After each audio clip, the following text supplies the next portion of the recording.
বাংলাদেশের নির্বাচন পরবর্তী এই সুন্দর পরিবেশকে নষ্ট করার জন্য একটি সংগঠন এবং তার ছাত্র সংগঠন যেভাবে একটি দলের বিরুদ্ধে এবং দলের প্রধানের বিরুদ্ধে বাজে ভাষায় কথা বলছেন, বাজে ভাষায়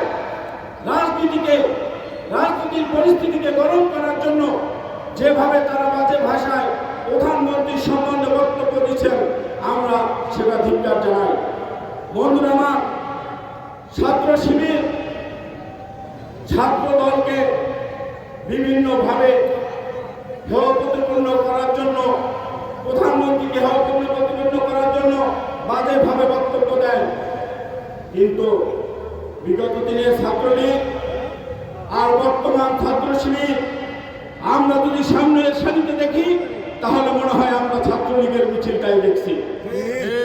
আজকে ডাকসুর ভিপি বড় বড় কথা বলছেন, আমরা 17 বছর রাজপথে ছিলাম, গুম হয়েছিলাম, এদেশের মানুষের জন্য জীবন বাজি রেখেছি।